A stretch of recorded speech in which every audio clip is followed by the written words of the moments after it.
Hello friends, welcome to my new another video. কেমন আছো সবাই? আশা করি তোমরা সবাই খুব ভালো আছো। আজ সোমবার, বাজে এখন সকাল 9:30। রেগুলার জীবনে রবিবারটা কিভাবে কেটে যায় বোঝাই যায় না।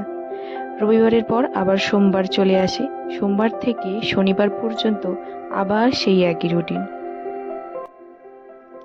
সকালে তাড়াতাড়ি ঘুম থেকে ওঠা, সকালের কাজ সেরে স্নান করা, বরের জন্য ব্রেকফাস্ট বানানো, তারপর আবার অফিস চলে যাওয়ার পর দুপুরের জন্য রান্নাবান্না শুরু করা, এটাই হয়তো প্রতিটা মেয়েদের বিয়ের পরে ডেলি রুটিন হয়ে যায়।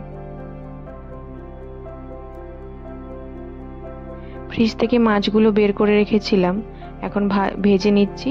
আজকে মাছ দিয়ে সর্ষে পোস্ত বাটা দিয়ে মাছের ঝাল বানাবো আর মিক্স ভেজ রান্না করব। আগে মাছটা করে নেব, তারপর মিক্স ভেজ রান্না করব। আর ভাতটা আগেই আমি করে নিয়েছি। আর এই দেখো কালকে সেই চারা গাছগুলো লাগিয়েছিল, তখন তাতে কয়েকটা ফুলের কুঁড়িও ছিল। আজকে তাতে ফুল হয়েছে, কি সুন্দর লাগছে না? আর অনেক দিন আগে এই ছোট্ট টবগুলোতে তুলসীর বীজ ছড়িয়ে দিয়েছিল বর, সেখান থেকেও অনেকগুলো তুলসীর চারা বেরিয়েছে। যাই হোক, আর আমার পুজো করতে কোনো প্রবলেম হবে না।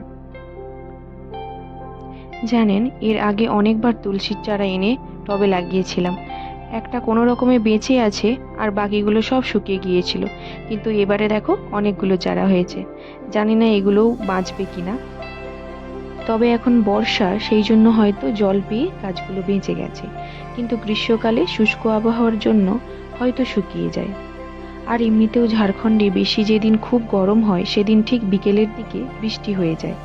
এখানকার আবহাওয়া নাতিশীতোষ্ণ, কিন্তু ওই যে বললাম, গরম থাকলেও শুষ্ক আবহাওয়ার জন্য চারা গাছগুলো শুকিয়ে যায়। আর চারা গাছগুলো বড় হয়ে গেলে হয়তো গাছগুলো মরে যাবে না বা শুকিয়ে যাবে না। আর এরপর তো শরৎকাল শীতকাল চলে আসবে, তাই হয়তো এখন গাছগুলো বেঁচে থাকবে।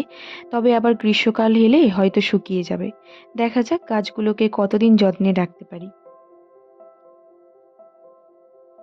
প্রথমেই মাছের ঝালটা করে নিয়েছি, এরপর মিক্স ভেজটা রান্না করছি। ব্যাস, আর কিছু রান্না করার সেরকম নেই। তারপর আমি বাসনপত্রগুলো সব ভালোভাবে ধুয়ে রান্নাঘরটাকে পরিষ্কার করে নেব। আজকের ভিডিও তোমাদেরকে কেমন লাগলো তোমরা অবশ্যই কমেন্ট করে জানাবে। ভিডিওগুলো ভালো লেগে থাকলে লাইক, শেয়ার আর সাবস্ক্রাইব করে দিও। তো আজকের ভিডিও এখানেই শেষ করছি, আবার দেখা হবে পরবর্তী একটি নেক্সট ভিডিও নিয়ে। সবাইকে টাটা।